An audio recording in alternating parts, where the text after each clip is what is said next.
harus membesarkan maturity lu gitu loh terhadap segala sesuatu, pemikiran yang lebih mature dan juga untuk menjadi berkat bagi orang lain, membesarkan cawannya. Berkat mah pasti selalu turun. Tapi di mana lu berpegangan bahwa gue harus membesarkan nih cawan yang kita dapat gitu loh. Yang terjadi di luar negeri apalagi di US dan China itu kita tuh menuju tapi 5 tahun ke depan dia lebih cepat 5 tahun gitu kan. Disasternya udah di mereka sebenarnya. Kita udah facing, tinggal belajar lah dari mereka. Lu tinggal belajar aja gitu kan. Nah, makanya sebenarnya gimana lu bisa ngelihat satu bisnis itu lu mesti benar-benar open minded banget sih. Ngelihat satu bisnis itu terbuka. Itu yang gue paling takutin.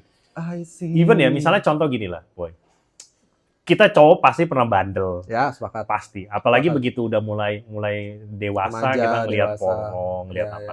Tapi lu pernah kebayang nggak sih, tiba-tiba lu ngegapin anak lu lagi nonton porno? Itu susah sih, Pak, ya. Ya, even. Ya. Gue juga nggak kebayang ngomongnya gimana gitu kan. Cuma ini kenyataan yang mesti dilaluin kan. Nah, pada saat itu, ya harus memberikan masukan gitu kan. Ada guideline-nya lah ya. Iya. Sekarang gue juga kayak anak gue udah mulai gede 9 tahun. Gue mesti ngajarin dia sex education dong. Ya. Penting kan. Gue juga bingung nih. Gimana cara ngajarinnya gitu kan. Apa gue ajak nonton bokep? Gue juga nggak tahu.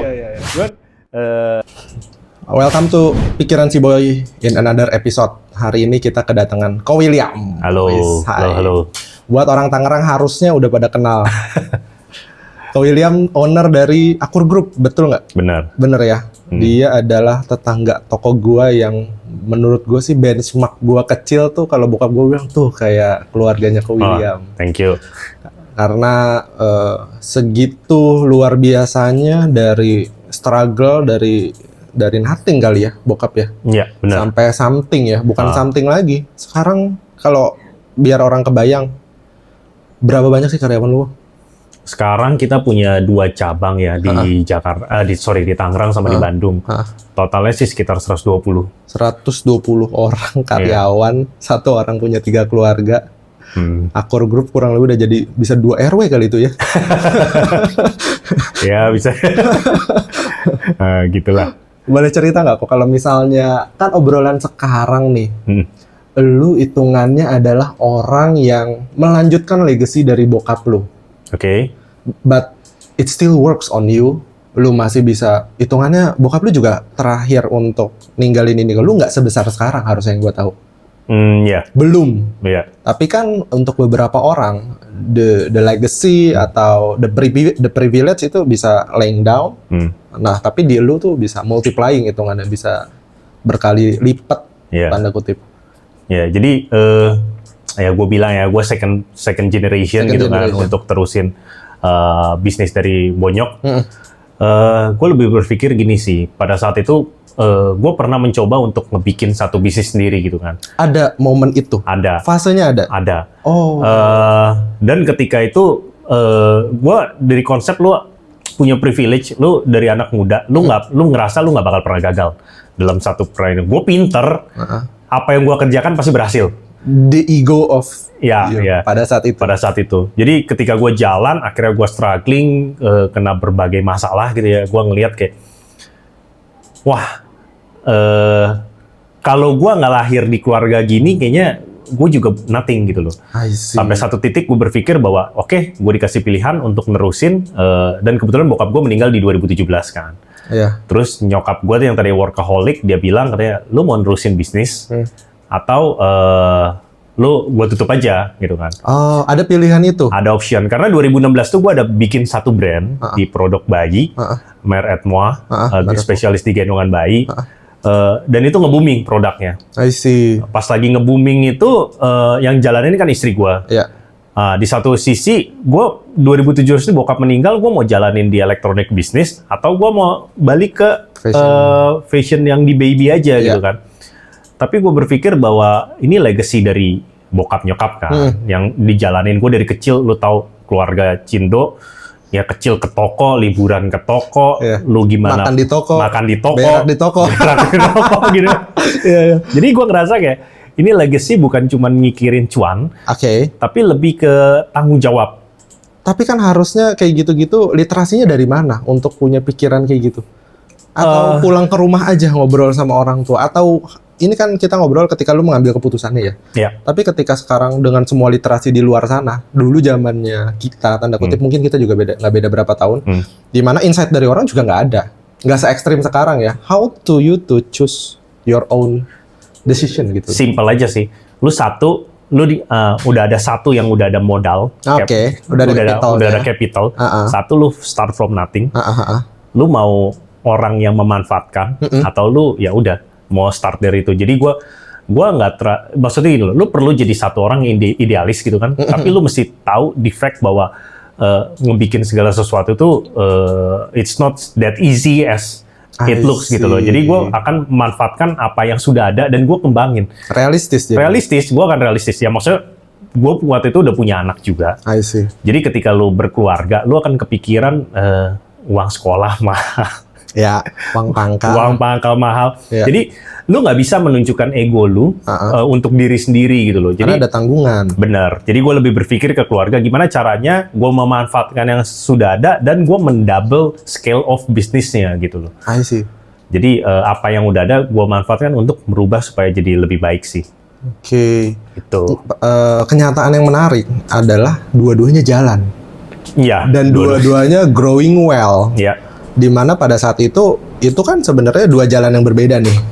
Iya. Iya kan, ya lu lanjutin ini atau lu bikin yang baru dan lu develop. Tapi sekarang dua-duanya jalan. Ya itu dia dari pemikiran ya. Gue cuma kasih tahu ya, dalam bisnis itu nggak semuanya sesimpel kayak yang kita lihat di medsos atau kayak gimana. Gue tetap percaya dari dua hal about bisnis itu, konsistensi and repetition. Consistency and repetition. Ya, jadi ketika gue dari kecil itu kan gue mempelajari gimana caranya dagang kan. Ya, toko banget deh. Ya, toko banget gitu kan. Nah, ketika kita ngedapet ilmu dari yang kita dapat dari dunia pendidikan yang lebih maju, kita tuh yang paling benar tuh ketika ngedevelop sebuah sistem. Betul, doubling the assets-nya salah satunya manajemennya. Benar, untuk manajemennya. Nah, kita kan berpikir bahwa perusahaan ini mesti autopilot. Teknisnya ya. Ya teknisnya. Tapi di Cindo kayaknya enggak ya. Nah, itu akan susah tuh. Susah. Buat implementasi ke kita. Iya, untuk implementasinya akan susah. Tapi maksudnya tujuannya kita jelas. Iya. Visi misinya mesti ada. I see. Nah, terus kita ngedevelop dari namanya sistem SOP-nya gimana. Kita create namanya KPI-nya kayak gimana. Dari situ kita ngebikin dari perusahaan yang tradisional, kita bikin ke perusahaan yang lebih modern. I see. Nah, dari situ kita melihat perkembangan apapun yang kita cari info, kita praktekin di perusahaan. Berusaha dieksekusin walaupun dengan semua trial and error yang ada dong pasti ya. Nah, karena gua nggak ada basic kerja sama orang. Oke. Jadi gue trial error aja. Gue pernah satu sisi gue pernah stres karena ngabisin banyak uang untuk trial error dan income-nya hasilnya nggak ada. Oke. Hasilnya nggak ada. Terus koko gue bilang gini, ya udahlah, gue pernah ngabisin lebih banyak, gue juga stres. Pasti sih asdat ya. Ada yang lebih parah.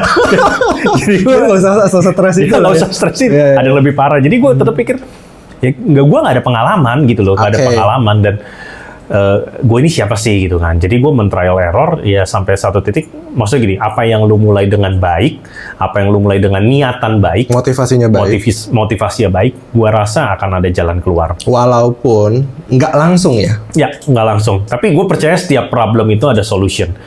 Yang penting persisten dulu ya, lu ngotot dulu deh. Iya, solution itu nggak harus baik untuk semua orang, cuman bisa jadi misalnya 20%, 50%, 100%, tapi kan itu ada solusi kan? Iya. Nah, pada saat itu kita ngedevelop dari satu bisnis yang gue jalanin, yang sekarang kita berdua jalanin sama istri gue. Nah, yang satu lagi yang gue jalanin dengan family business yang sudah ada running. Gitu. Oke, ketika terakhir ditinggalin bokap, di angka berapa si pegawai? Sorry, biar orang tuh kebayang. Toko juga belum buka cabang, ya kan? Ya, jadi kan kita distribution ya, Mungkin gua sekitar 30-an kali ya, 30-an. Berarti you doing 4 kalinya ya sekarang di titik sekarang ya. Ya, dan sebenarnya gini, yang untuk di cabang Bandung itu perkembangan dari koko gua. I see. Ya, dia buat situ. Tapi kita menjadi satu buat kita punya bargaining power lah untuk ke supplier. Tapi kan memang tanda kutip it's a family business yang di growth atau yang dikembangkan sama family-nya sendiri itu. Benar. Mau nggak mau. Benar. I see. Jadi selain kita distribution, kita juga ada punya brand sendiri yang namanya Aka, sekalian promosi gitu. Iya, silakan. Aka Group menarik barang-barangnya Aka. Iya. Harganya jauh di bawah yang lain. Iya, benar. Tapi kualitasnya tahan pukul kayaknya ya Pak. Iya, benar. Terlalu keras kayaknya Bapak bikin barang. Susah kayaknya rusaknya. Ya, kita nge-develop produk. Tadinya konsepnya itu bokap itu pengen punya pabrik lah. Oke. Pengen punya pabrik. Terus upscaling bisnis dari distributor mau punya pabrik. Ketika itu kan 2016 yang kita nge-develop merek Moa. Satu sisi mertua gue nih ada bikin satu pabrik untuk penjahitan baju gitu. Tekstilnya. Terus itu ratusan karyawan gitu ya. Terus pas gue datang, kayaknya gue pusing nih kayak begini gitu kan, ngurusin manufacture banyak. soalnya. Ya, manufacture. The other things lu adalah soalnya distributor ya. Jadi gue benar. Jadi gue percaya bisnis itu ada marketing dan source itu untuk production, marketing itu untuk distribution. Kalau yang bisa menjalani dua itu hebat gitu kan. And jarang banget. Tahu kita di teman-teman kita juga ya distributor banget. Ya. Manufacturer banget ya. Gue manufacturer. Dan yang distributor gue juga udah bingung nih. Benar. Jadi pada saat itu gue berpikir bahwa gue OEM aja, gue membagi cuan ke perusahaan lain, tapi dengan intinya molding yang gue pakai itu punya gue. Jadi kayak konsepnya satu sisi lu tahu Nike, dia punya brand, tapi dia nggak punya pabrik. Betul, moldingnya dioper. Itu sama seperti gitu. Jadi gue semua nge-develop molding dengan agreement untuk makluan ke orang, dengan OEM ya gue terima hasil. Jadi gue jual dari situnya. Tapi FYI-nya dengan eskalasi yang kita lihat kurang lebih hampir 4 kali lipat. Ko William ada di zona bisnis distribusi atau distributor kan hitungannya. Untuk beberapa brand atau merek gede juga, salah satu yang paling gede juga di Tangerang. Yang gua tahu orang distribution dengan sole distribution gede kayak lu, marginnya tuh kecil kan. Banget. Iya, tapi how you escalate, hitungannya kan payroll tetap harus jalan. Benar. Gaji kenaikan ya tanda kutip pasti ada. Benar. Yearly apa segala macam, dan FYI-nya ada dari yang saya masih kecil pegawai sampai sekarang pun masih ada. Benar. Ada yang udah kerja kayaknya dari gua masih TK kali ya. Iya. Sekarang gue udah 34 tahun. Iya, 30 tahun dia kerja gitu kan. Makanya the whole things about Aka Group bukan masalah sebesar apa perusahaannya, tapi seloyal apa karyawannya. Dan yang gue lihat, gue dari kecil sama si Om Uban, gue bilangnya itu dia masih ada sampai sekarang. Benar. Jadi yang pasti gini, ketika kita dihadapin dengan berbagai perkembangan ya, orang bilang kayak, gue mesti ngambil orang yang sesuai fresh dengan graduate atau fast moving, atau kita hijack orang yang lebih bagus gitu untuk kita ngambil. Kalau menurut gue akan mengangkat orang yang lama. Orang yang lama untuk memberikan mereka tanggung jawab yang lebih besar. Kita akan memberikan tanggung jawab gitu kan. Kita memberikan pengertian dan pelatihan supaya mereka lebih punya tanggung jawab di perusahaan gitu. I see. And it's work. Dan itu bekerja gitu. Ya kan banyak yang bilang, perkembangan zaman tuh udah cepet banget. Lu nggak bisa lagi kerja sama orang atau karyawan lu 50-40 tuh udah nggak bisa deh gitu loh. Iya. Kayaknya di Akur Group nggak juga. Dan sebenarnya gini sih, tantangan dari second generation adalah yang gua hadepin ya. Waktu itu kan banyak om gua yang masuk dalam perusahaan ya. Jadi lu dengan karyawan lama pun juga berasanya adalah lu raja kecil yang mau ngambil tahta, ngancurin perusahaan. Lu siapa? Gua kenal lu dari kecil.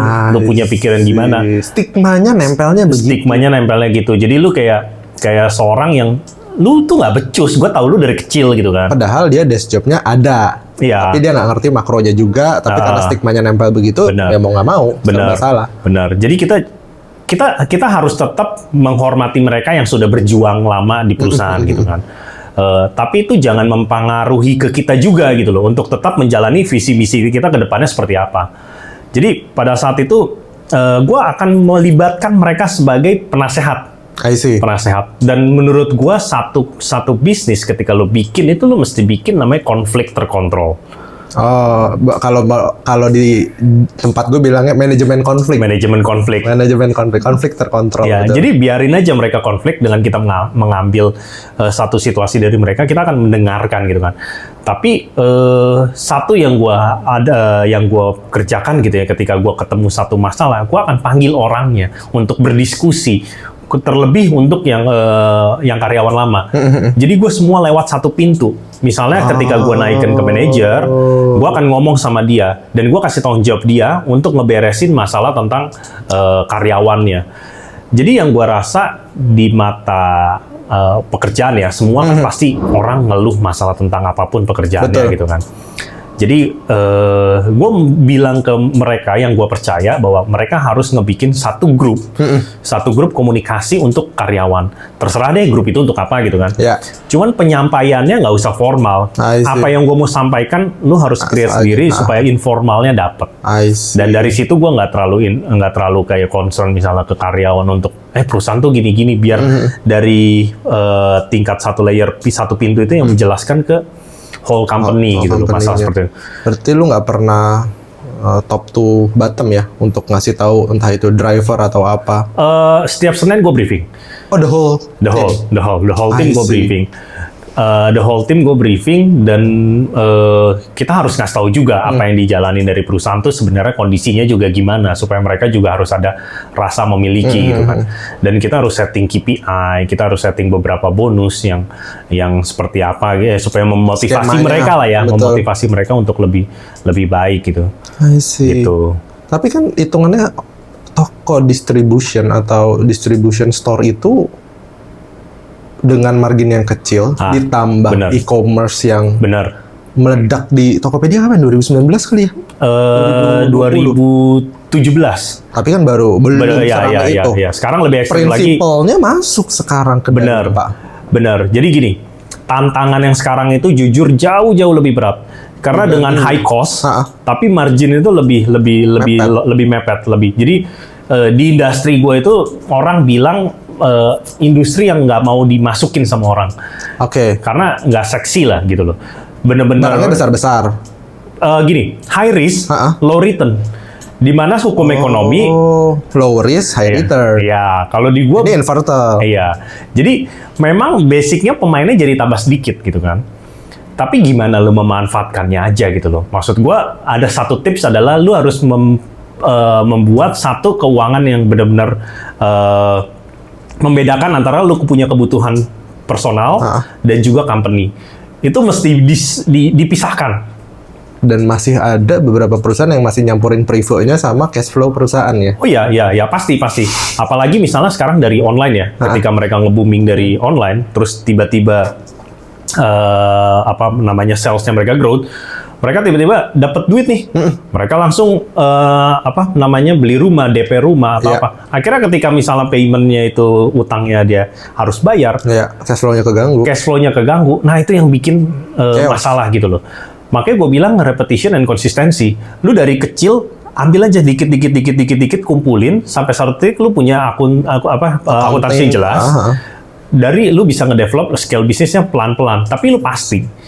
Misalnya contoh, lu ngetargetin dalam 1 tahun itu, lu mesti growth 10%. Nah, ketika lu next year-nya lagi, lu targetin lagi 10%. Gitu loh. Menurut gua, apa yang terlalu cepat naik tinggi, jatuhnya juga lebih sakit sih. Iya, betul. Jadi kita akan muterinnya itu harus benar-benar safe banget. Apalagi masalah tentang AR. Utangnya ke toko-toko. Gue kasih tau juga. Jadi, sekarang itu tadinya kita ke toko tradisional. Sekarang itu kita udah ngedevelop ke untuk customer kita tuh toko-toko tradisional, modern outlet, sama online. Sekarang nambah lagi ke project. Kita ngebikin beberapa tim. Jadi harus ngikutin juga tuh perkembangan zaman. Yang kayak sekarang mungkin podcast kayak begini, dia sekarang tim online mereka ada live juga. Dan even live-nya itu dari pagi sampai jam 12 malam.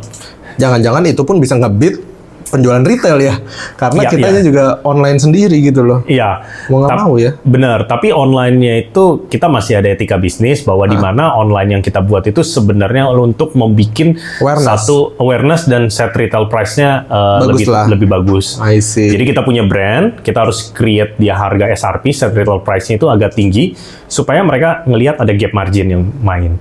Jadi kita nge-create pasar. Karena menurut gua barang itu laku itu tanggung jawab prinsipal. Setuju. Untuk ngebikin produk itu laku. Tapi kan juga di era sekarang kebalik ya.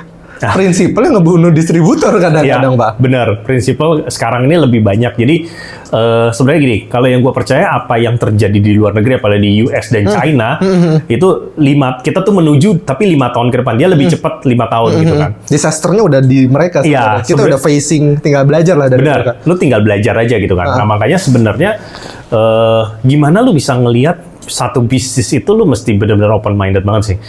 Ngelihat satu bisnis itu terbuka, nggak bahwa selalu lu yang perfect. Lu harus belajar. Even lu harus belajar sama kompetitor lu. Gitu mau nggak mau. Iya. Dan gua rasa kompetisi dalam satu bisnis itu baik. Oke. Karena akan ngebikin lu untuk termotivasi. Inovasi lagi apalagi. Dan menariknya juga bahwa bisnis tradisional pun harus ngikutin perkembangan zaman kalau nggak mau ketinggalan ya. Benar, setuju. Jadi bisnis tradisional banyak nih yang kayak misalnya second generation dan terusin toko, aduh nungguin customer, dia main game apa segala macam gitu ya. Mesti disudutin sih sampai dia nggak punya duit baru dia. Lu tau lah satu gue pernah baca. Moment of truth-nya ya. Iya, gue pernah baca, gue suka banget Samkok. Oke, Samkok 3 ya. Iya, buku 3 kerajaan gitu kan dalam peperangan gitu ya. Ketika misalnya satu pasukan gitu ya disudutin sampai ke jurang, dia cuma ada 2 pilihan, dia mundur dia mati atau dia perang sampai mati juga. Tapi di other case itu 2 pilihan yang beda banget. Iya. Dan pasukan yang tadinya misalnya cuma petani, ketika mereka dihadapin kayak gitu, mereka jadi prajurit yang lebih warrior gitu. Dan ya gue nggak bisa bilang gue juga terpojok gimana gitu kan, karena gue rasa banyak orang dengan cerita hidup yang lebih beda. Betul, fasenya juga beda. Cuman gue berpikir bahwa kita tuh harus bisa memanfaatkan apa yang udah ada sih diberikan sama Tuhan gitu loh. I see. Tapi untuk masuk ke maturity atau tingkat kedewasaan tertentu, di kepercayaan yang gue lihat di tanda kutip ya, kita sebenarnya nggak deket banget ya secara tetangga, karena gue udah dari Kebon Jahe tuh kapan ya gue lupa. Tapi dasarnya adalah in either way lu kan nggak pernah terpuruk sedemikian rupa seperti tetangga kita lainnya. Tapi lu mau punya api untuk membesarkan hal ini. Motivasi dari mana? Oke. Itu kan aneh menurut gue. Iya. Lu udah hidup dengan baik. Kalau gue kan ditinggalinnya sama bokap ya disiplin sama jujur intinya. Tapi sisanya lu cari sendiri ya boy. Gitu loh. Tapi kan kalau gue deal lu bisa jadi ngapain sih gitu loh, capek-capek escalate bisnis. Apa apinya gitu, apa sumbunya? Oke, jadi gue cuma kasih tahu ya, setiap hidup orang itu pasti punya pengalaman beda-beda. Misalnya, gue agak melenceng sedikit ya, gue ketemu satu generasi sekarang, ketika mereka ngelamar kerja, dikasih tekanan dikit, mereka udah ke psikiater. Ini saya ke psikiater, saya dapat obat penenang gitu kan. Maksudnya, skalanya itu akan berbeda gitu loh tiap orang. Jadi, terpojok bukan secara ekonomi aja, secara keluarga, segala macam tuh banyak banget gitu kan. Even satu keluarga misalnya lu kaya, tapi lu punya anaknya misalnya narkoba, terus dia jahat, ya orang tuanya juga pasti stres lah ya. Dan kebetulan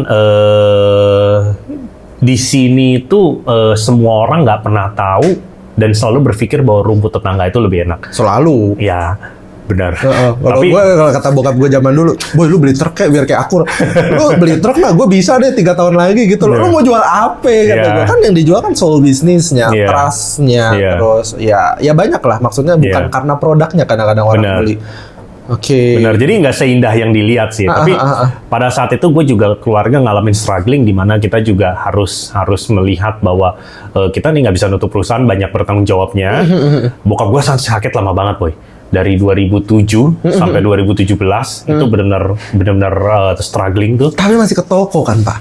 Masih, karena jiwa gitu ya. Mau gimana lagi namanya bokap-bokap kan, bapak-bapak. Tapi gue diajarin waktu ketika SMA aja, gue lagi liburan, gue jadi kenek. Gue ke Sukabumi, gue jadi kenek kuli angkut. Buat barang lu juga. Buat barang gue juga gitu loh. Ya gue nggak bisa bilang bahwa ini lu dikasih gue hidupnya nih dikasih apa namanya privilege dan juga kayaknya bokap lu hebat banget ngajarin lu gitu ya. Tapi balik lagi ke maturity ketika lu bisa, nah yang gue bilang lingkungan tuh penting banget sih. Lingkungan lu di mana lu bertumbuh, kalau misalnya lingkungan lu udah nggak bagus, mending lu keluar dari lingkungan itu. Lu cari lingkungan yang bisa pengembangan diri lebih bagus sampai ke maturity yang lu lebih baik sih. Tapi kan lingkungan itu tanda kutip ya, how you realize lingkungan lu itu buruk ketika lingkungan itu nge-evac lu yang buruk ini kan bener. And FYI-nya, Ko William itu kuliah di UPH kan? Iya. And most of 90+% orang yang di UPH has their own legacy lah itu namanya. Tapi kan untuk memisahkan atau merealize bahwa kalau kita orang yang biasa itu kan ngerealize ini salah tuh gampang ya. Ini keluar duit nggak nih? Ya karena kita nggak punya duit. Kalau kita keluar duit, gua nggak jadi deh, gua nggak nongkrong. But you yang sudah ada di sana ngelihat hal yang keluar duit itu biasa apa segala macam, tanda kutip drugs pun bisa di-achieve lah dengan mudahnya dengan uang jajan. Tapi gimana cara lu bedain itu? Nah, kejelekan gue juga ada satu kelemahan tuh impulsif. Jadi suka ikut. Tapi bukan itu mah normal ya di umur segitu? Ya normal, cuman gue kalau kayak lagi bosen aja gitu ya. Gue impulsif buying tuh misalnya gue mau ke golf nih, gue akan beli peralatannya semua, mainnya mau belum gitu. Gue lagi suka tenis, gue beli peralatannya semua. Gue seimpulsif itunya gitu kan. Pada saat itu? Sampai sekarang juga masih. Itu mah namanya hobi ya Pak? Bukan impulsif. Hobi belanja gitu. Itu mah hobi belanja Pak? Buat ngilangin stres ya? Iya, cuma di satu titik, sorry ya gue mungkin agak religius, tapi maksud gue ketika Tuhan nge-pick lu dengan satu masalah, mereka itu pembelajaran untuk mendewasakan lu gitu kan. Satu titik gue di pojokan ketika bokap sakit ya, dia masuk ICU dan dia kena brain death itu 3 bulan. Brain death 3 bulan? 3 bulan. Vegetatif dong? Iya, vegetative state di Mount Elizabeth. Gue berpikir gue punya duit, gue nggak bisa ngapa-ngapain.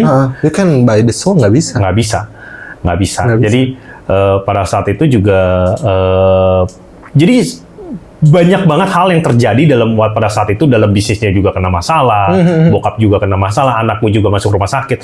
Satu state gue berpikir, gue udah terdesak. Gue mau punya duit, gue nggak bisa apa-apa. Gue mau teriak, gue nggak bisa apa-apa. Keluarga gue yang dalam kena, bokap gue kena, bisnis gue juga kena. Jadi gue udah berpikir bahwa gue pasrah. Gue berpikir, Tuhan, gue minta maaf kalau misalnya memang selama ini gue menjalani hidup dengan berbagai macam kenakalan gue lah. Atau tidak mengikut sertakan you di dalam hidupnya gue lah. Benar. Jadi ya mungkin orang pada bilang, munafik banget sih lu dulu, juga brengseknya gue tahu gitu kan. Cuman instead sekarang gue lebih berpikir bahwa gue mau hidup itu menyertakan Tuhan dalam kehidupan gue. Mengikut sertakan. Dan itu ketika lu berserah dan lu nggak berfokus kepada diri sendiri, tapi berfokus kepada Tuhan, itu lu ngebantu lu di mana lu akan berpikir dewasa sih, mature. Dari kesombongan lu, ketika lu sombong, lu akan ingat, oh iya, memang gua salah ya. Sebenarnya bukan dari gua, tapi dari Tuhan. Dari situ yang konsepnya tadinya gua berpikir keluarga itu mesti ada duit.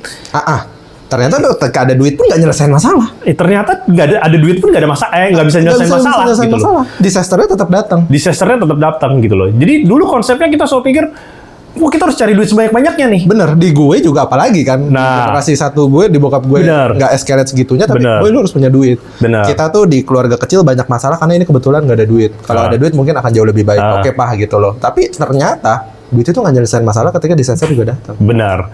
Dan di situ gue berpikir bahwa gue mau melepaskan semua yang jadi problem gue. Kalau misalnya Tuhan izinkan gue sampai ke titik ini, berarti emang udah rencana Tuhan aja untuk jalan sampai ke titik ini. Dan gue mencoba, walaupun kadang-kadang lu bilang ya, aduh, gue gimana ya. Terus kemarin juga nyokap gue juga 2021 tiba-tiba dibilang cancer, 2022 akhir meninggal. Dalam 1 tahun tiba-tiba dia cancer terus meninggal, yang tadinya dia benar-benar pengacara, pengangguran, banyak acara dan paling sehat. Ketemu emak-emak lainnya. Iya, dan berbagai macam. Jadi gue berpikir bahwa nggak semua all about money, tapi kesehatan dan keluarga itu penting banget sih. Rumah itu satu tempat berteduh di antara semua hal, yaitu duit dan lain-lain ya. Benar. Balik ke rumah itu udah paling bener deh. Benar. Dan lu nggak boleh menuhankan uang. Balik lagi bahwa tanggung jawab lu adalah yang tadi lu bilang ya Boy, lu menjaga semua karyawan lu, lu Betul. menjaga keluarga lu Betul. gitu kan. Jadi ketika lu melepas nanti duit tuh datang sendiri. Dengan cara yang kita juga nggak bisa prediksi. Nggak bisa prediksi. Gue berpikir gini, kalau mau dikasih misalnya jadi kaya dalam 1 hari, kalau Tuhan mau itu juga bisa. Oke, tapi siap nggak? Jadi gue gini, konsepnya misalnya dalam 1 cup ini ya, 1 cup ini lu punya penampungan berkat. Nah ini hujan berkat ke lu. Gimana pun caranya, lu cuma bisa nangkep 1 cup ini, gitu kan. Nah gimana caranya supaya lu nangkep berkat adalah lu membesarkan cup-nya ini. Caranya gimana? Lu harus membesarkan maturity lu, gitu loh, terhadap segala sesuatu, pemikiran yang lebih mature dan juga untuk menjadi berkat bagi orang lain, membesarkan cawannya. Berkat mah pasti selalu turun. Tapi di mana lu berpegangan bahwa gue harus membesarkan nih cawan yang kita dapat gitu loh. Dan itu bagian dari karyawan-karyawan lu, membuka cawan-cawannya sendiri. Jadi ada banyak cawan di satu lingkungan. Menarik. Benar. Dan gue gini, dulu itu gue kalau misalnya gue mau nyumbang, gue pasti story gitu kan. Terus gue berpikir, gue diledekin juga menci gue sama bini gue gitu kan. Udahlah, nggak usah lah, maksud gue. Ya tapi pemikiran apa yang lu berikan, kalau misalnya tangan kanan memberikan, tangan kiri nggak usah lihat. Dan sekarang gue in the state lagi belajar hal itu. Karena memang kelemahan gue nih dari dulu selalu kesombongan gitu kan. Dimana gue harus menekan ego gue supaya dalam satu titik ke bawah semua Zen state lah ya. Ya, gue merendahkan diri lah. Gitu loh. Bukan William lagi, tapi Tuhan gitu loh. I see. Tapi kan untuk orang berdana dan di pos kan bukan sebuah kesombongan sih, tapi tergantung ya perspektifnya yang mana. Iya, makanya. Kalau memang lu di lingkungan itu ya serba salah juga ya. Tapi ada beberapa orang juga inspired by you juga, itu juga nggak bisa ngomong kan karena hal-hal tersebut. Menarik. Ternyata setelah beberapa keluarga berharap punya uang yang banyak untuk menyelesaikan masalah mereka. Di beberapa keluarga, uang pun tidak bisa menjadi solusi untuk dia menyelesaikan masalahnya. Tapi kalau lu bilang rumah, iman, istri, orang tua, mau keluarga di taraf hidup manapun harusnya mereka punya ya? Iya. Jadi yang pertama kali lu harus pikirkan itu keluarga inti lu sendiri. Misalnya ketika lu berkeluarga, yang harus lu sayangin istri lu sendiri, gitu kan. Dari istri lu turun ke anak-anak. Kita sebagai pria itu kita punya tanggung jawab selain membereskan keluarga untuk hidup lebih baik, tapi kita punya tanggung jawab untuk mengajarkan anak-anak kita nih supaya mereka punya hidup bukan cuma dari money oriented gitu kan, tapi mereka juga harus hidup untuk menjadi berkat bagi orang lain. Nah dari situ lu harus memberikan mereka lingkungan yang baik, lingkungan yang baik. Dan gue percaya ketika kita jadi seorang pria ya, kita harus berpikir bahwa yang kita harus bahagiain siapa dulu? Istri dulu. Istri, habis itu baru anak-anak. Setelah dari situ berkat turun. Karena lu sebagai kepala rumah, ketika lu mau mencoba untuk membagi berkat bagi orang lain, tapi keluarga diri lu sendiri nggak diberkati, menurut gua ya salah gitu loh. Harus tetap dimulai dari keluarga inti. Dari inti dulu. Dan dimulai dari pengajaran ke anak-anak. Dan gua kayak sekarang ya, gua selalu bilang ke anak-anak, gua memberikan waktu untuk malam itu ya untuk berdoa bersama gitu loh. Ngajarin mereka untuk lebih mensyukuri. Apalagi dengan sekarang ya, kayak anak gua, ya mungkin gua ada salah juga kayak kasih privilege mereka mau apa kita kasih gitu kan. Cuman gua mau mereka untuk mensyukuri juga gitu kan, bahwa segala sesuatu itu berkatnya dari Tuhan gitu. I see. Lu ada di titik ini pun by design. Karena ya dikasih dari atas ya udah begini gitu loh. Iya, gue percaya gini, yang tadi gue bilang sebelum podcast, semua hubungan itu antara pribadi lu dengan Tuhan, gitu kan. Jadi sebenarnya gue lebih percaya lagi adalah bukan kita yang milih Tuhan kita siapa. I see. Jadi kita bukan milih kita mau Tuhan mana, tapi Tuhan yang pilih kita sih sebenarnya. I see. Dan itu juga sebenarnya nggak ada yang salah dan nggak ada yang benar ya. Iya. Itu emang privacy banget. Makanya di luar negeri pun religion juga nggak ditulis kan. Iya. Karena kan emang nggak ada urusan sama sekali. Karena ketika lu baik bukan karena siapa Tuhan lu, karena lu baik kan. Tapi lu sebagai William adalah dikenal orang baik as a William. Benar. Dan lu pernah berpikir nggak sih Boy? Misalnya ya dalam lu sekarang misalnya umur 30-an ya. Ketika lu 50 tahun ke depan dan lu meninggal, siapa sih lu? Apakah lu akan dikenang? Lu paling mentok dikenang itu cuman sampai kayak sekarang gue tanya kakek buyut lu tahu nggak namanya siapa? Harusnya udah enggak. Udah nggak kan? Udah nggak sama sekali. Kakek gue pun mungkin namanya siapapun gue nggak tahu. Lu udah nggak tahu lagi gitu kan. Legasinya ya. Dan dunia itu berubah. Dunia berubah gitu kan. Jadi di mana lu misalnya ya, bukan cuma dalam segi religius juga, tapi ketika lu melakukan sesuatu, lu harus bikin satu perubahan yang, misalnya contoh simpel deh. Lu ngebuang sampah sembarangan. Mungkin di diri lu yang nggak ada efek gitu kan. Tapi 50 tahun kemudian ketika beliau bisa menyebabkan yang buruk-buruknya gitu kan. Nah maksud gua sebagai kita insan yang kecil banget ya, yang kita juga 50 tahun juga nggak bakal tahu siapa si William, siapa si Boy, seenggaknya kita udah ngebikin sesuatu yang berusaha untuk mengubah, memberikan kebaikan. Di dunia ini yang besar ini. Di dunia ini. Walaupun cuman kecil sekali lah, walaupun diingat nggak diingat, kita udah nggak usah pikir deh. Yang penting kita berusaha buat karena versinya bokap gue juga, lu kalau kasih kebaikan ke orang, anggap aja lu kayak buang air. Kita kan nggak pernah mikir buang air. Apa namanya, kita buang kemana, bakal jadi apa, ditaruh di mana, manfaatnya apa, tanda kutip itu buang air, buang hajat, tanda kutip ya. Iya kan ya, kita nggak pernah mikirin ketika kita buang hajat sini, entar disimpan di mana, kapan di store-nya, ini jadi apa ya, itu willingness untuk jadi kebaikan. Poinnya itu, buang berak terus bagus. Prinsip dasarnya, jangan dipikirin kan ada orang yang, aduh gue kirim ke dia apain nih, habis itu apakah dia nanti disalurin atau enggak gitu loh, atau banyak deh maksudnya, kalaupun ada apa namanya gepeng apa gembel dan pengemis ya. Lu kasih pun kalau memang ada motivasi lu ngasih ya udah gitu loh. Nggak usah lu pikirin dia punya rumah apa enggak, mobilnya ada berapa gitu. It doesn't affect your own money untuk lu kasih ke dia. Benar.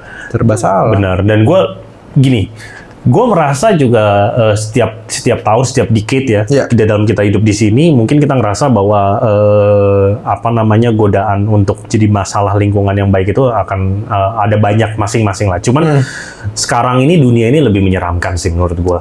Dengan menyeramkan dengan perkembangan teknologi ya, bukan jadi ada positifnya, tapi negatifnya juga semakin kelihatan dan semakin menyeramkan sih. Jadi menurut gue juga kita nih harus bisa ajarin anak-anak, dan juga kita harus bisa membatasi diri.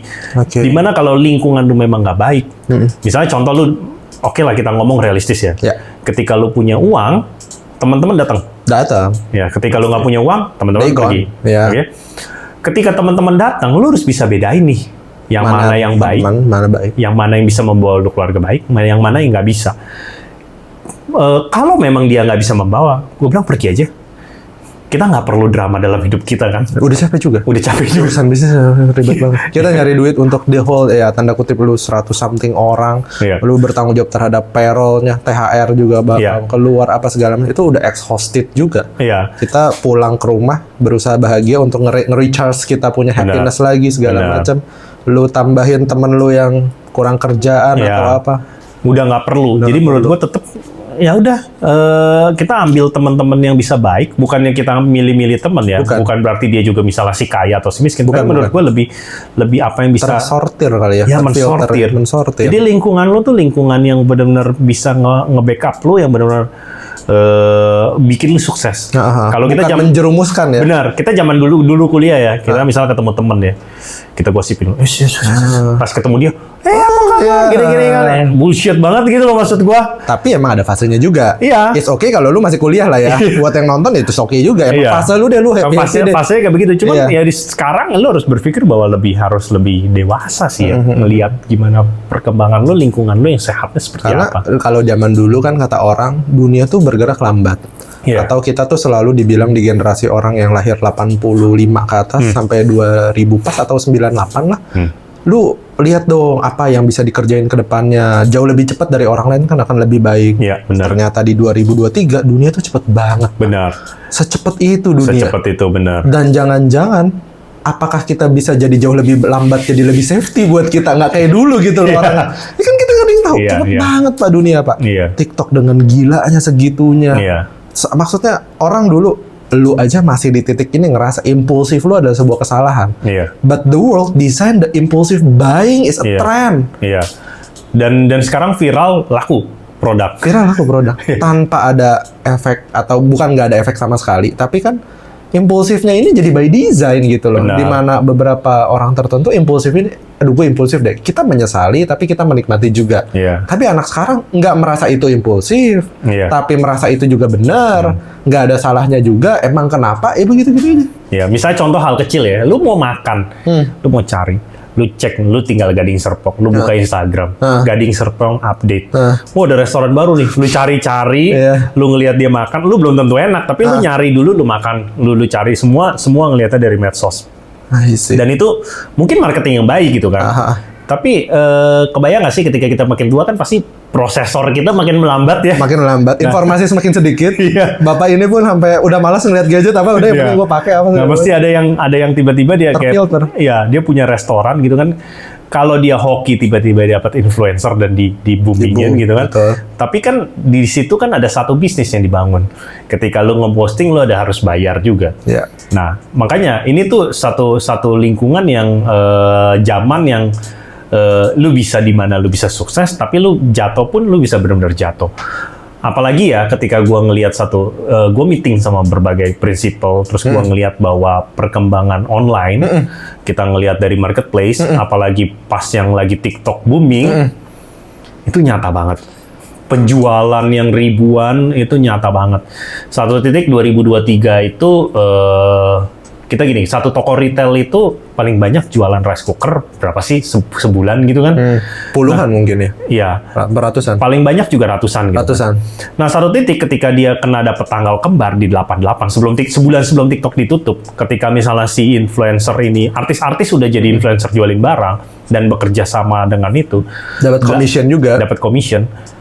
Di tanggal kembar itu tiba-tiba dalam 5 hari penjualan rice cooker gue 10.000 di satu toko. Buset, 10.000 satu toko. Satu toko 10.000.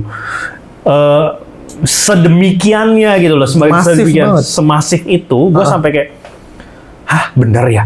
Tapi nyata depan gue gitu loh. Dan gue ngelihat gitu kan, kayak, ini satu bisnis yang gila, gue mesti pelajarin banget gitu. Tapi gue ketemu berbagai macam prinsipal yang teman kuliah gue yang punya pabrik, gue bilang, lu gimana sih, lu gimana? Terus gue ketemu satu brand ranjang. Terus gue ketemu dia, terus gue ketemu direkturnya, dia nanya, gue lagi ngebangun satu building dalam pabrik gue, 1.000 meter, dia bangun 2 lantai begitu, terus bikin apa? Showroom buat nge-live. Wow, gitu loh. Dengan dia nge-invest sedemikian rupa gitu kan. Terus gue tanya, converting sales lu seberapa besar sampai lu berani kayak gitu? Naik Pak, kata dia. Sekarang sudah 40% dari yang tradisional dari market cap yang dia ada. Bilang, gede banget gitu loh. 40% ya kayak perjalanan 4 tahun atau 2 tahun lah kalau setahun 20%. Ya, gede banget gitu loh. Dulu kita mikir online itu paling cuma sebagiannya nggak nyampe 10% dari penjualan dari hall gitu kan. Tapi ternyata terjadi di dia seperti itu. Dan itu barang furniture yang besar. Dulu ya, dia sampai beli mesinnya kayak mesin kompres ranjang, jadi kayak cuman kecil, jadi cuman kayak satu box. Ya, cuman itu inovasi yang bagus gitu ya di online. Terus kalau kita cari-cari lagi, kan dia bulky banget kan? Berat banget ya. Dapat commission lagi dari si pengiriman gitu, cashback lagi. Jadi cuannya double gitu kan. Tapi yang paling cuan siapa? Gua tanya. Apakah si principal? Apakah misalnya si penjual prinsipal, siapa yang paling cuan? Menurut gue paling cuan tuh influencer. Influencer ya? Iya. Minimum commission 5%. Oh, nggak stok barang. Nggak stok barang. Konten jalan. Barangnya naik terus. Iya. Pengiriman nggak ikutan. Benar. Terus gue mencoba menarik ya ketika ini bisnis terlalu seksi. Cuman gue ngelihat udah terlalu overrated dan overpriced. Gue datang ke satu media yang agency. Dia kasih gue rate card untuk masuk di etalase 1 sampai 10. Gue tanya rate cardnya berapa? Oh, untuk ini ada yang 500.000, ada yang 1 juta, 2 juta. Untuk dikip berapa lama doang gitu. Untuk etalase. Ada placement. Ada placementnya. Udah kayak Sephora ya Pak ya. Sephora ada placement, ada trafficnya jelas. Di modern itu kan juga ada listing fee. Ada listing fee, betul. Nah ini sama, ada listing fee juga. Terus dia kasih gue kontrak. Oke, gue minta. Karena gue ngelihat penjualannya ada, gue pikir oke, gue minta rate card lo dan gue minta penawaran lo. Gila men, harganya tuh ratusan juta sampai miliaran. Ya gue berpikir mau berapa banyak barang. Iya, apa kita nge-develop aja nih bikin sendiri gitu. Apa gue bikin YouTube channel atau gimana untuk jadi influencer kan? Kita cari nohun 2%, 3% untuk distribution udah setengah mati. Influencer cuap-cuap 5%. Tapi tetap sih, menurut gue tetap influencer itu mereka tuh repetition sama konsistensi. Mereka tuh tetap setiap hari nge-live, konsistensinya dijaga, repetisinya. Mereka harus fokus ke dalam target audiens tertentu. Nah, yang kita manfaatin di situ gitu loh. Nah, cuman sekarang untuk generasi muda, apa yang kita kerjakan harus fokus. Jangan lebar sana, lebar sini. Mungkin rumput tetangga itu lebih enak. Tapi mereka itu udah menjalani berbagai fase sampai satu titik itu. Jadi mereka punya bagian fokus sendiri, masing-masing punya.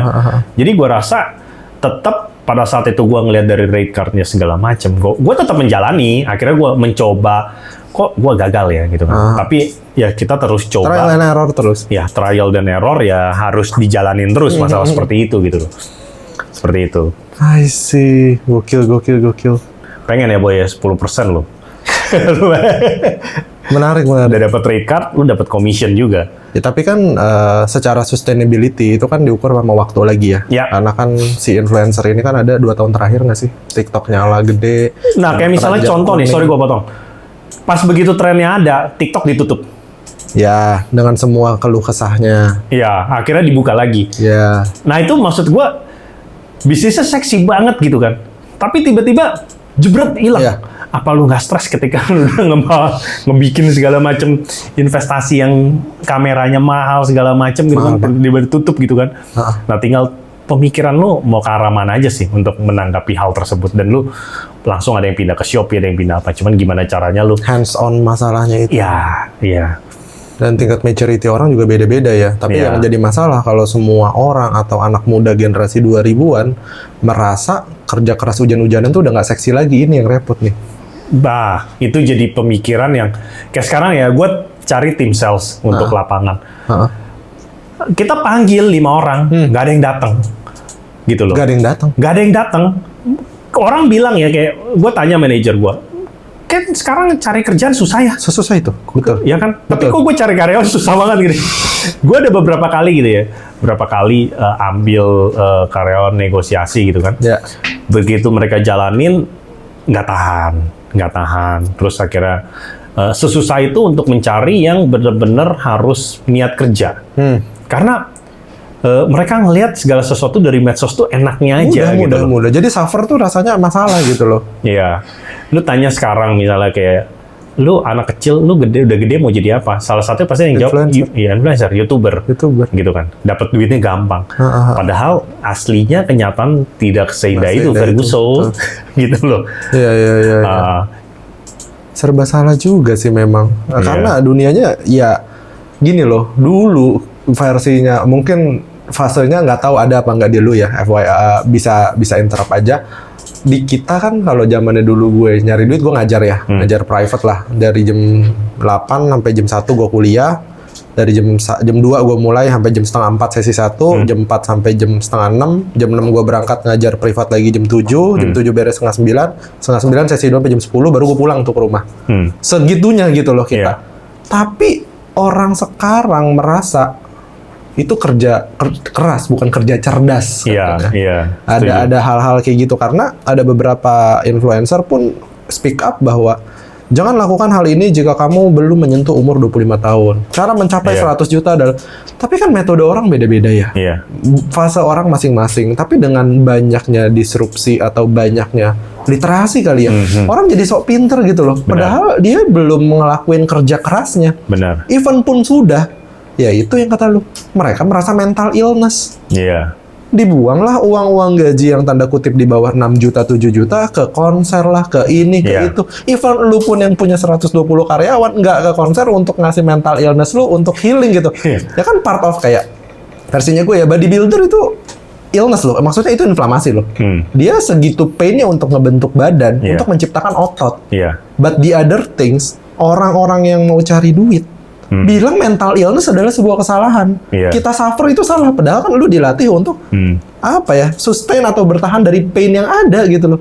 ngelihat influencer cepet lah, ini deh bagian dari itu keranjang kuning langsung 5%. Lu karyawan 100 lebih untung 2-3%. Kalau lu nggak ngerti nohun sahun tuh 2-3%. 2-3% tuh kecil, Pak. 100.000 tuh 2.000 perak, Pak. Bener. Sama orang parkir Indomaret tuh menang dia.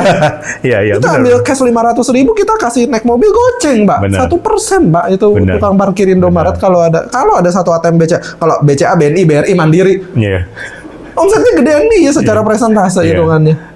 But di tempat lu bisnisnya tetap masih jalan, masih running, masih bisa jadi berkat buat banyak orang.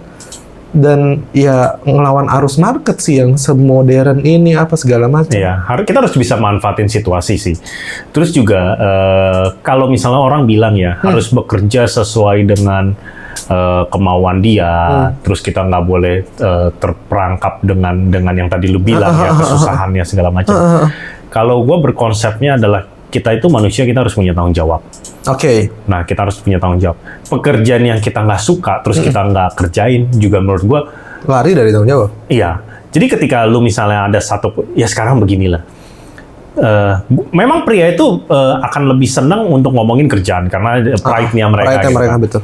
Terus kayak istri gue, dia juga kerja gitu kan. Tapi pertanyaannya, kalau dia mau jadi ibu tai-tai, yang setiap hari dia dapat duit, mau nggak? Mau gitu loh. Cuman kenapa dia milih untuk kerja gitu loh? Karena menurut dia harus punya tanggung jawab juga untuk membangun keluarganya gitu kan. Di satu sisi working mom sama yang ibu rumah tangga, dua-duanya satu kerjaan yang luar biasa gitu. Tapi nggak ada yang salah, nggak ada yang salah. Ibu rumah tangga pun juga suatu pekerjaan gitu loh. Nah, tapi itu berdasarkan tanggung jawab. Kalau misalnya kita berdasarkan kerja tanggung jawab, kita harus berpikir bahwa pekerjaan yang kita lakukan harus menjadi hobi kita. Bukan kita memilih hobinya itu mau apa gitu. Harus jadi tanggung jawab kita. Gitu. Jadi misalnya kita mau hobi olahraga, kita mau golf, kita mau fitness, mau apa, kita bisa harus tanggung jawab terhadap apa yang lu udah pilih. Ya, kita bisa pilih berbagai macam gitu kan. Tapi kerjaan itu kan banyak banget nih, apa yang jadi peluang kita harus manfaatin. Nah, ketika kita kerja, kita harus all in. Jangan cuman setengah-setengah gitu loh. Setengah-setengah tapi lu bertanggung jawab atas kerjaan lu, dan lu lakuin itu secara bertanggung jawab supaya perusahaan ini juga maju. Karena bukan cuman lu doang diuntungin, tapi lu juga memberkati berbagai orang yang ada di dalam perusahaan. Ya, nggak ada yang bilang marketing lebih hebat daripada accounting, atau nggak ada yang bilang finance lebih hebat dibanding marketing. Kalau nggak ada gua sama-sama hancur ya, karena semuanya kolaborasi ya dalam satu perusahaan. Jadi gimana lu mengembangkan talenta lu? Setiap orang misalnya ketika dibilang kita terperangkap dengan sistem edukasi di mana tuh pendidikan yang good math, lulusan IPA, lulusan apa itu pinter. Sedangkan menurut gua ketika ada yang dibilang si bodoh, ternyata dia punya talenta yang bagus. Ya, improvementnya juga bagus. Improvementnya bagus. Makanya kadang-kadang ada bahasa gini, gila ya, nih orang dulu di sekolah ini nakal banget, tapi udah ininya tajir banget gitu kan. Pertanyaannya, kenapa dia misalnya bisa sukses gitu kan? Mungkin rebelnya itu pas dia bandel tuh bukan satu kejelekan, tapi dia curiosity gitu. Dia penasaran dan dia mencoba terus gitu. Dia berani nge-break terus. Nah, pertanyaan yang satu kutu buku, kenapa dia nggak bisa sukses? Kadang-kadang ada gitu. Karena mungkin dia nggak berani mencoba. Karena terbiasa menang juga. Nah, terbiasa menang. Sedangkan kalau yang biasanya takut mungkin kalah. Kalau udah biasa kalah ya udah gue jalanin aja. Iya, gue jalanin aja.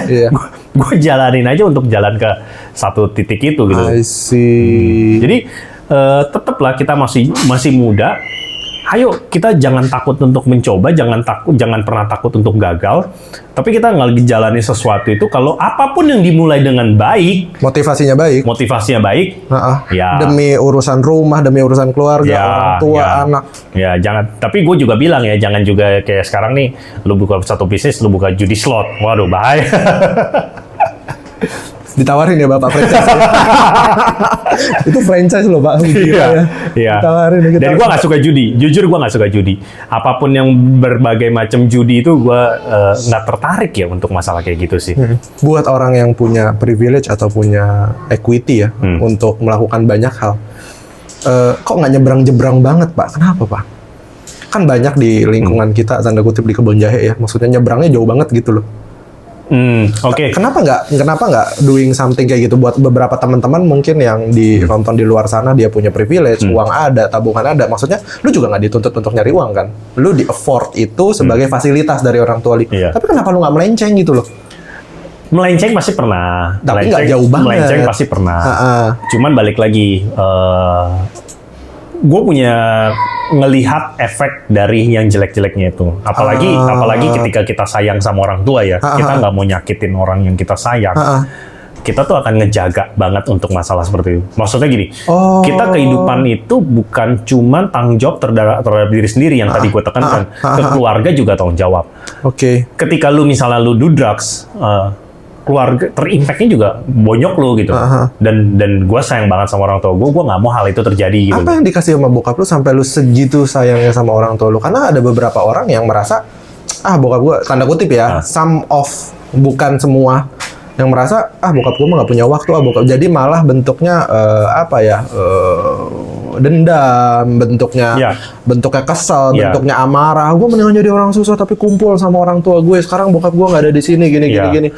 Itu wajar banget buat pemikiran anak muda ya. Apalagi ketika misalnya banyak banget nih yang kesel sama orang tua dia punya kepahitan gitu ya. Cuman ketika gue kehilangan kedua orang tua itu, gue ngerasa gila, hidup gue benar-benar kayak tanpa siapa yang gue pegang gitu kan, untuk jadi role model atau apapun. Tapi yang gue bilang gini, menjadi orang tua itu satu pekerjaan yang susah banget.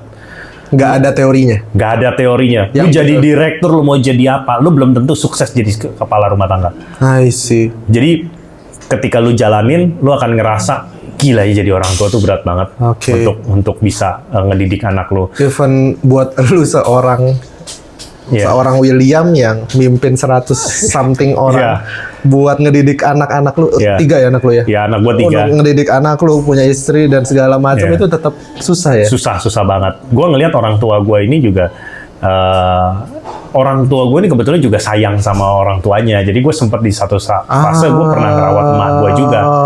Jadi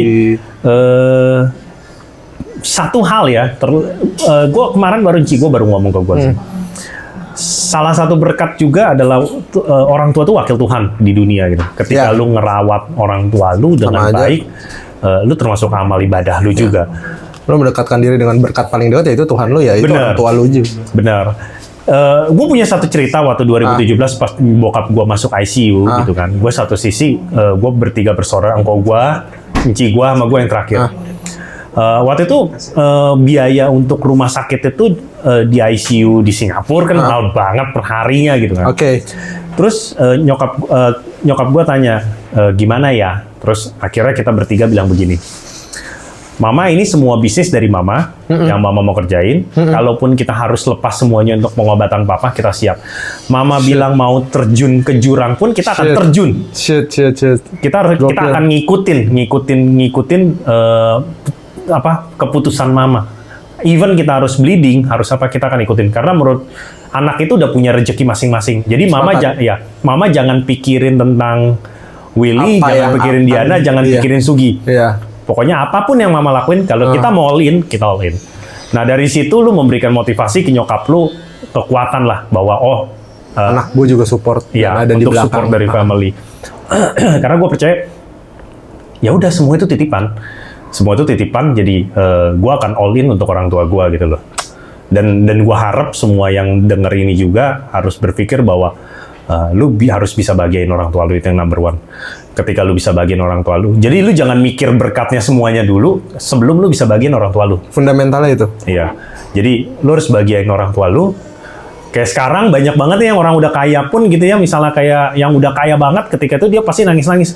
Aduh, dulu gue nggak punya duit, tapi gue nggak bisa ajak orang tua gue. Sekarang gue punya duit, orang tua gue udah nggak ada. Orang tua gue udah nggak ada. Serba salah. Itu serba salah gitu kan. Jadi gue pikir manfaatin deh, mau itu waktu, mau itu cuman sekedar makan bersama. Ya, lu harus bisa bawa orang tua lu ke apa sih namanya, lu bisa bagian mereka lah.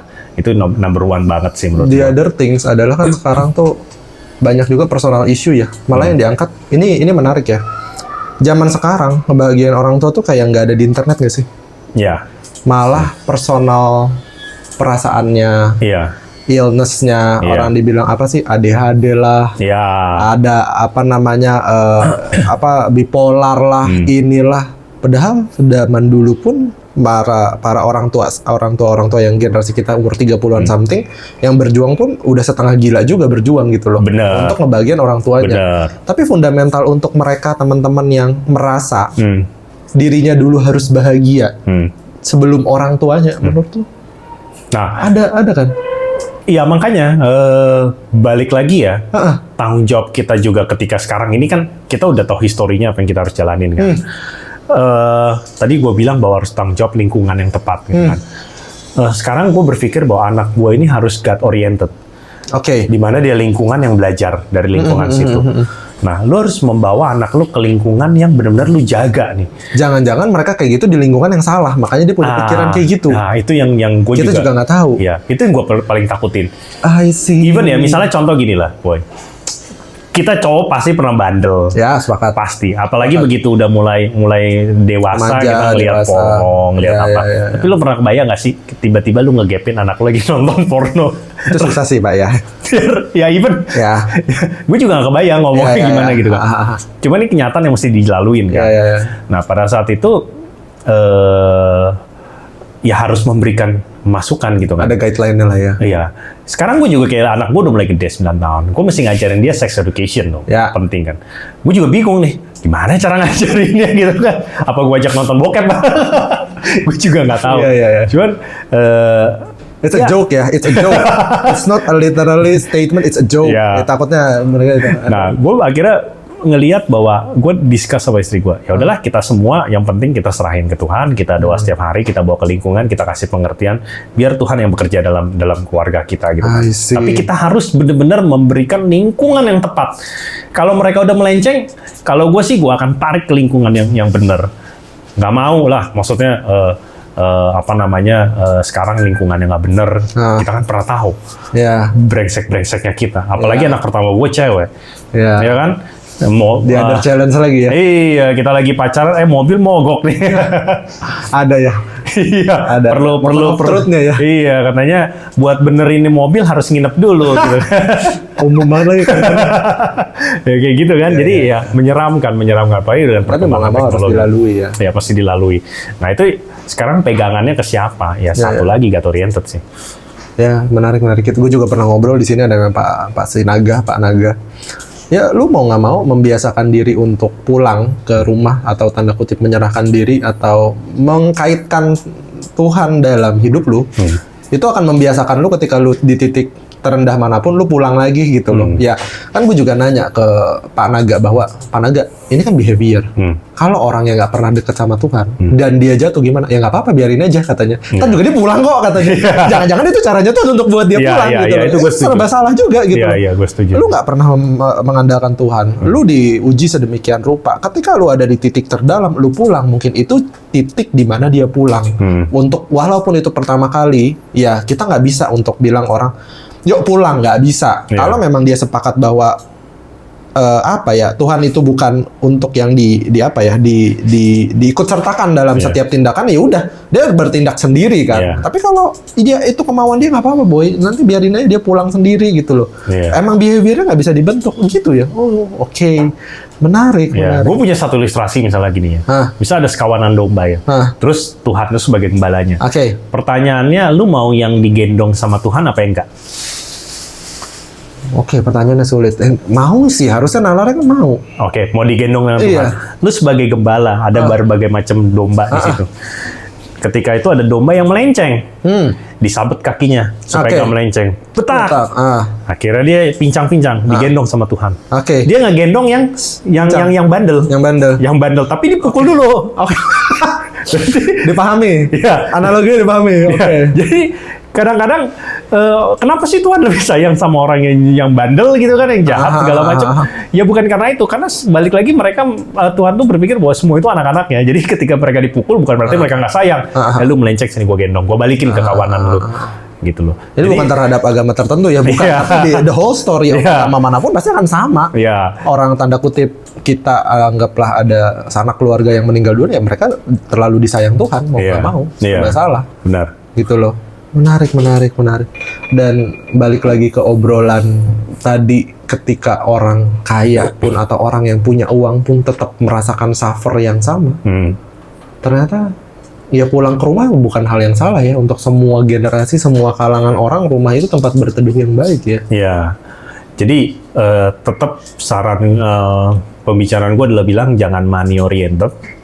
tidak boleh money oriented tapi tetap God oriented, dan juga tetap harus bisa membawa family ke dalam satu pokok utama lah, pokok utama dari lu punya. Dan juga kalau misalnya buat anak-anak muda, gue ngerasain ketika gue udah nggak ada orang tua ya, tuh sedih banget. Apapun lu kebahagiaan lu, yang harusnya lu bisa share ke mereka, ya udah nggak bisa share. Dan banyak orang yang kayak punya dendam atau gimana pikirannya. Aduh, coba deh nanti waktu lu akan tahu, tapi saran ya kadang-kadang susah juga ngasih tahu. Cuman gua kasih tahu ketika lu udah sampai titik itu tugas yang susah juga bagi orang tua untuk membentuk kayak begitu gitu kan. Tapi jangan disia-siakan deh, bener harus dibahagiain ketika lu masih punya ada. Nanti lu baru tahu ketika udah kehilangan, dan itu udah momennya yang waktu udah nggak bisa diulang. Dan orang tua pun bukan bahagia ketika kita beli mobil 2 pintu ya. Ya. Bukan segitunya ya. Bukan. Kita pulang ke rumah, bawa makanan yang kita hobi untuk makan bersama. Sesimpel itu ya bahagianya mereka. Juga bisa jadi jalan-jalan sama cucu, atau ngeliat kita pulang tepat waktu, istirahat dengan baik. Benar. Nggak harus yang kalian lihat di internet sana. Ya, itu kebahagiaan yang ditonjolkan orang. Benar. Demi atensi kalian untuk lihat. Benar. Orang tua kalian nggak segitunya juga buat nuntut kalian se-happy itu gitu ya. Benar. Kayak misalnya kita dikasih ketika kita udah jadi orang tua ya, ada 2 jenis kebahagiaan. Ketika mereka bisa sukses sendiri atau anaknya sukses. Mereka akan lebih ngebanggain anaknya nih. Anak gua dapat beasiswa di Amerika nih, secara gratis, daripada misalnya gue dapat tender 100 miliar.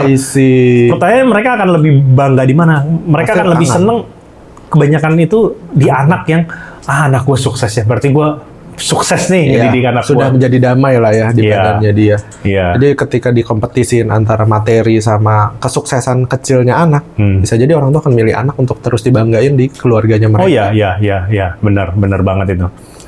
Menarik.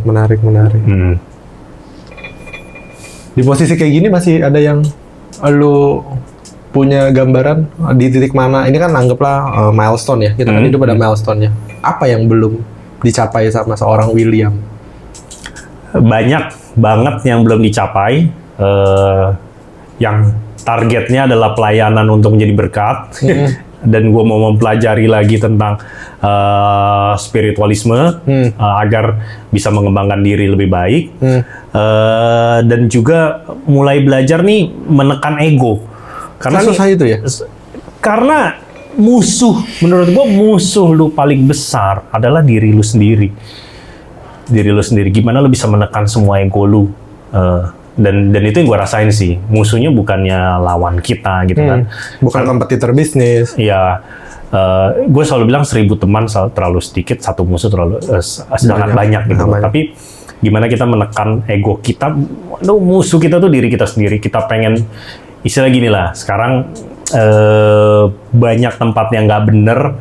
Ketika lu gimana sih nggak mau pergi ke tempat situ tapi lu tetap berfokus, nah itu juga ngelawan dari diri lu sendiri gitu. Iya, itu lumayan painful juga kan, ngorbanin sesuatu kan. Benar.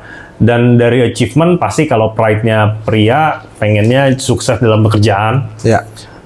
Gue juga sama, gue pengen sukses dari berbagai macam, dan yang paling penting sih gue bisa ngebahagiain keluarga gue bisa ngedidik anak gue dengan baik, dan gue bisa menjaga kekudusan dalam keluarga bersama istri gitu loh. Terlebih istri yang harus dijaga bareng-bareng sih. Leher sih. Istri itu leher. Pria itu kepala. Tapi menariknya kepala dikontrol sama leher. Serba salah. But for a joke, just only a joke. Suami itu kenapa ya selalu milih istri ya? Tapi istri itu selalu milih anak ya, kurang ajar. Ini menurut gua ini general rules banget gitu. Kalau kita suami, Pak William, istri apa anak? Maybe istri. Gue pilih istri sih. Iya, most of 95% and more orang yang gue tanya, laki-laki tuh pilih istri. Bokap gue pilih istri. Iya. Ntar anaknya juga gede sendiri, istri gue cuma 1 gitu. Karena mungkin cowok lebih berpikir logik kali. Makanya gue juga nggak ngerti. Tapi mungkin si istri pun punya kasih di mana anak tuh bagian dari badannya yang keluar kan. It's a split off kan gitu. Ya itu bagian dari dirinya yang nggak bisa dipisah. Soalnya cowok terlalu banyak keluarin anak ya. Bisa jadi. Iya. Bisa jadi. Ada yang jadi dan ada yang nggak masalah. Nggak jadi. Jadi nggak ini ya, nggak attach banget ya. Nggak attach gitu kan. Gokil. Sekali keluar jutaan. Dari kompetisi udah mulai di sana udah kompetisi di sana ya. It's a joke ya. Tapi hampir semuanya sih. Si cowok ini sama istri itu bisa dibilang bucin nggak bucin ya, sesayang itu ya. Iya. Sama orang tua kita punya cucu udah lebih sayang cucu, kita nggak ditanyain.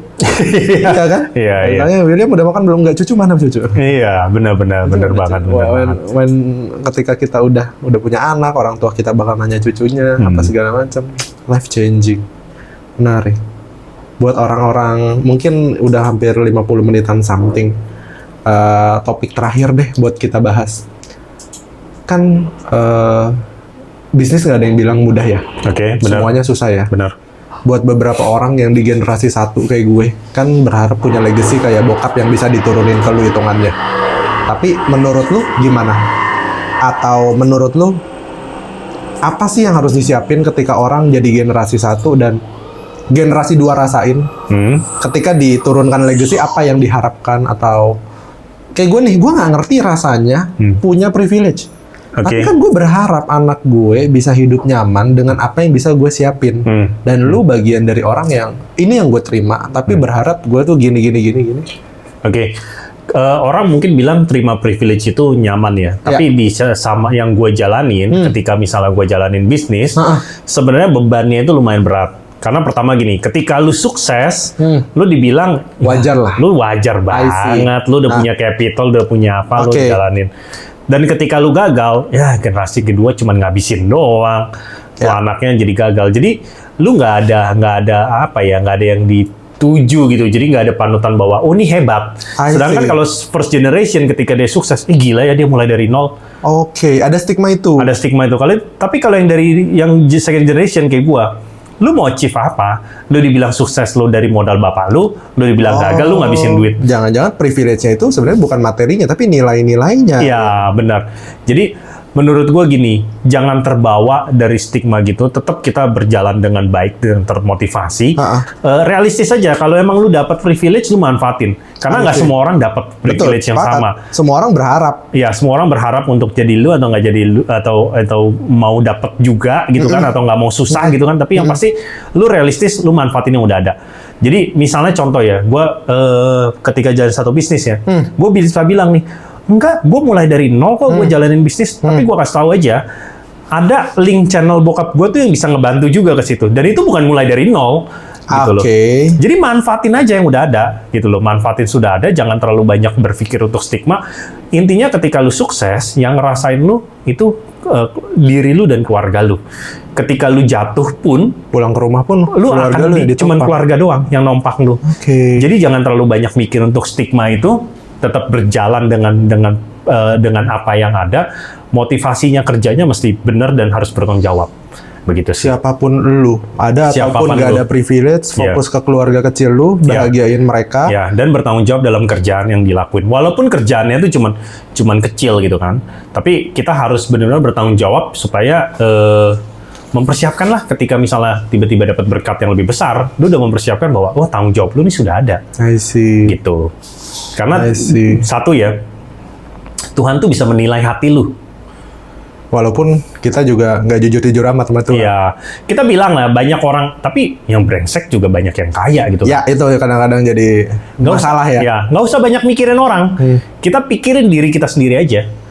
Fokus aja ke diri kita dan keluarga, lingkungan, circle kita. Inner circle kita. Iya, benar.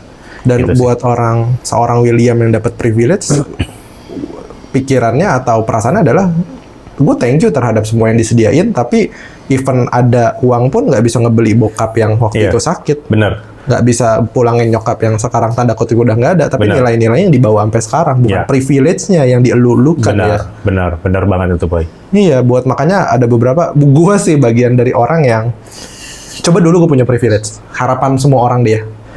Orang tua kita ngeprank deh.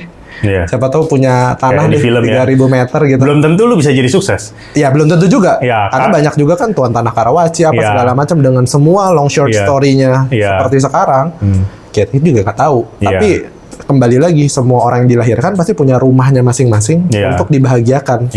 Ada atau nggak ada privilege, kayak anggaplah lu ada privilege, gua nggak ada privilege, ya kita tetap pulang ke rumah untuk ngebahagiain keluarga kecil kita. Siapapun kita ya. Benar. Ada bahasa kasarnya begini.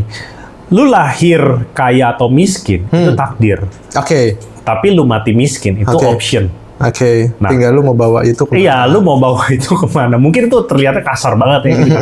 Cuma maksud gua banyak banget tuh cerita yang lu bisa bawa ketika lu dari nothing jadi something. Tapi bukan yang berartinya sebelumnya juga udah ada dari privilege, tapi kita lebih melihat nilai-nilai yang kita bawa, value-nya yang lebih ini. Sekarang pertanyaan gini, ketika misalnya dia dapat berbagai privilege, tapi dia nggak dapat value-nya, sama aja. Lay off dia pasti pas second generation. Benar. Banyak yang nggak tahu value of money, ngegampangin aja, beli ini. Akhirnya pas sudah besarnya, ya susah gitu loh. Tapi ketika kita tahu value of money, value of the family, nah itu yang akan dibawa. Nah makanya itu yang harus kita tanamkan untuk belajar value-value yang ada gitu. Buat teman-teman yang biasa ngeliatin internet, segitu happy-nya mereka flexing segala macam, belum tentu rumahnya itu nyaman ya. Iya, setuju. Belum tentu rumahnya itu tempat dia berteduh ya. Setuju. Karena biasanya orang-orang yang sudah kondisi zen mungkin ya, kondisi damai, even pun kayak Ko William kagak update dia bun. Gak update kan Pak? Dia mau ngapain kagak update, dia keluar negeri nggak update, dia ini menikmati, dia enjoy the time gitu loh untuk semua kebahagiaan yang dia alamin. Even pun update ya sekedar update bahwa gue lagi kesini, lu mungkin nggak bisa kontak gue atau apa, mungkin tujuannya berbeda. Tapi buat kalian yang ngeliat di internet, bisa jadi rumahnya dia nggak ada, jadi dia harus show ke kalian. Yang jadi masalah kalian happy terhadap pencapaiannya orang, bukan happy ketika kalian pulang ke rumah. Benar. Dan orang-orang yang punya uang, tanda kutip orang-orang yang sudah berusaha untuk menghidupi banyak sekali dan ratusan orang di bawah naungan perusahaannya, tetap punya keluarga kecil yang ingin dipertahankan dengan baik, ingin dibahagiakan, ingin dilindungi.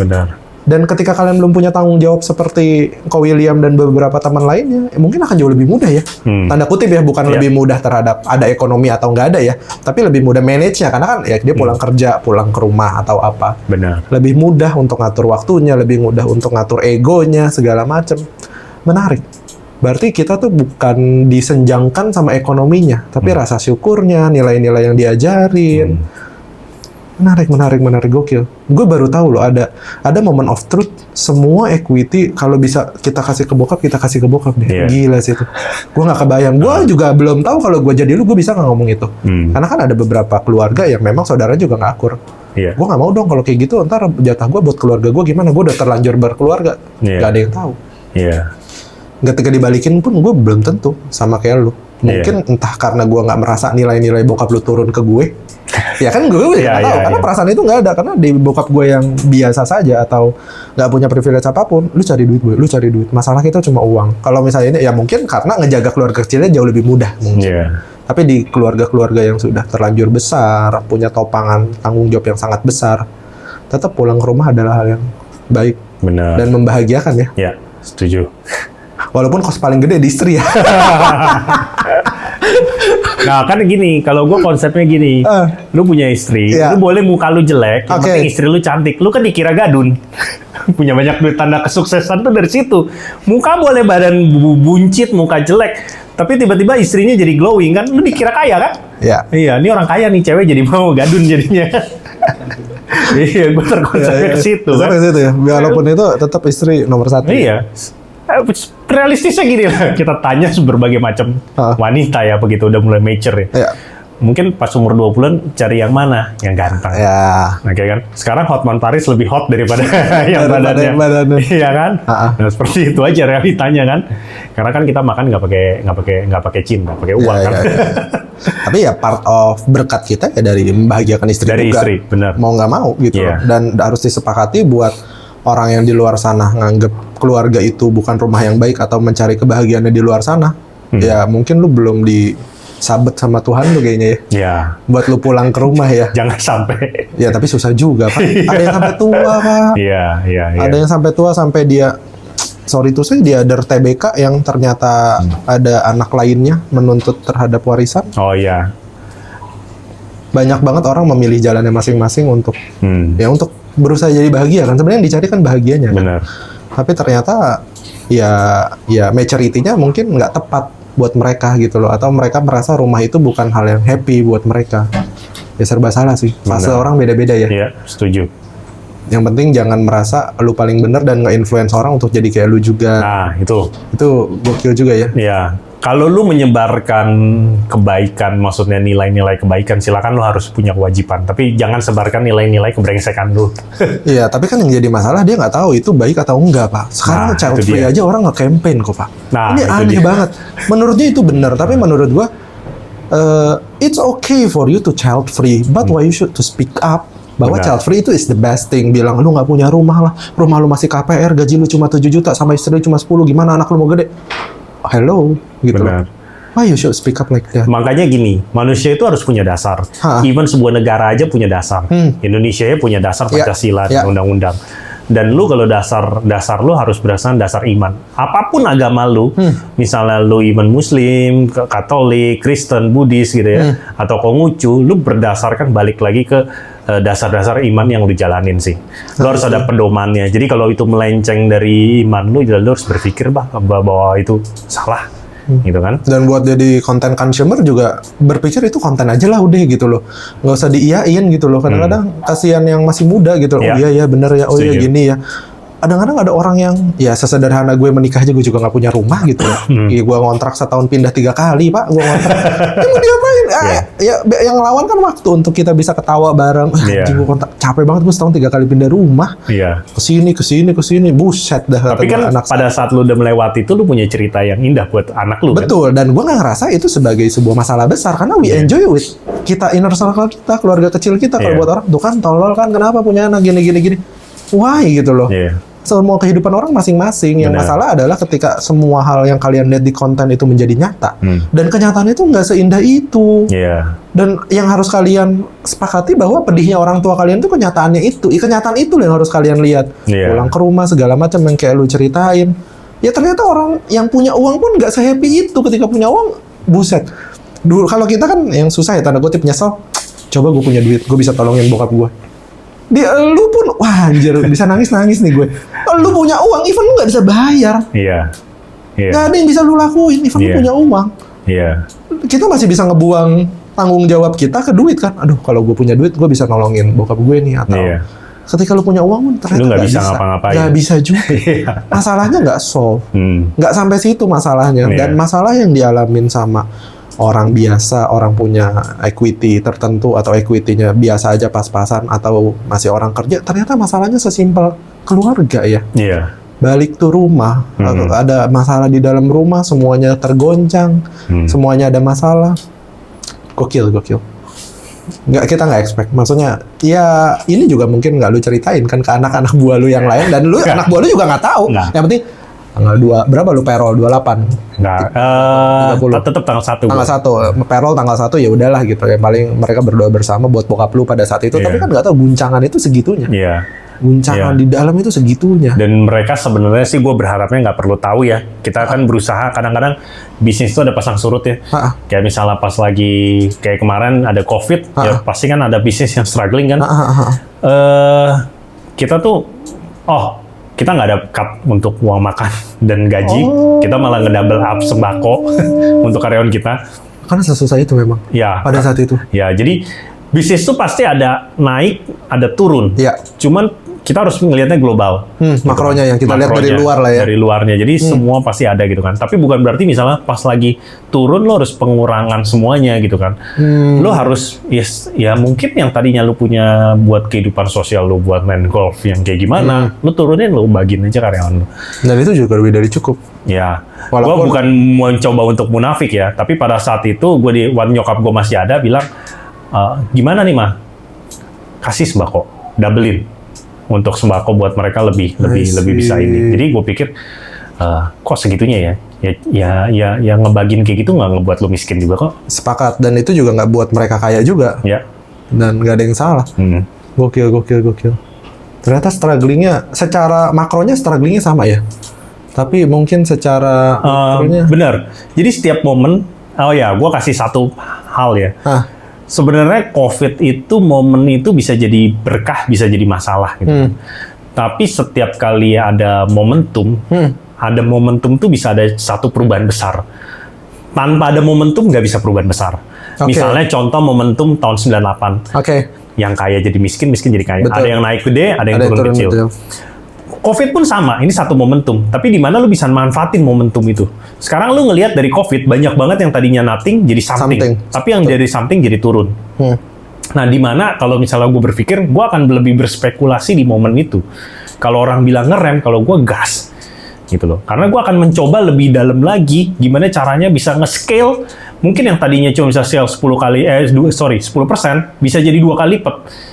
Memanfaatkan momentum itu. Karena momentumnya nggak selalu datang. Benar, momentum tuh nggak pernah jarang. Ya siapa yang mau globally ya, gitu kan? Bukan momentum dari kehidupan kita. Kalau momentum di kehidupan kita kadang-kadang kita ngelihat dan nggak sadar. Benar.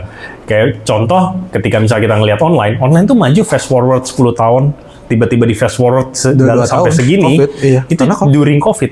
Kalau nggak mungkin sampai segitunya. Berapa ratus sampai berapa ribu %. Iya, jadi ada yang misalnya kita mana mau sih dulu pikir belanja sayuran, belanja kebutuhan, kita maunya jalan-jalan supermarket. Tapi sekarang lihat, berbagai macam yang tadinya dulu mega store, sekarang berubah jadi retail store. Jadi retail store, dan orang berubah kebiasaan yang tadinya mereka ini sekarang beli makanan GoFood, order, terus udah gitu belanja segaris, sayuran, ya bukan endorse ya, tapi maksudnya itu satu behaviornya berubah. Gitu. Lu harus bisa manfaatin momentum. Istri kita tuh suka banget untuk milih ikan yang matanya merah ya. Atau masih seger nih gitu. Sekarang udah nggak, udah percaya aja udah kirim, cai SIM apa segala macam. Benar. Behaviornya berubah ya. Behaviornya berubah. Momentum global ya. Iya, jadi harusnya bisa manfaatin momentumnya sih. Gitu. I see. Oke lah, menarik. Kayaknya udah 1 jaman ya. Nggak berasa. Thank you banyak, Ko William. Thank you, sama-sama. Thank you udah diundang, Boy. Karena Ko William tuh gimana ya, buat orang-orang Tangerang ya, kita benchmark kita ya. Waduh. Ya maksudnya bokap adalah orang yang buka toko dari sekecil itu, sampai sebesar itu. Setuju. Belum pivot juga pada saat itu, kata bokap gue.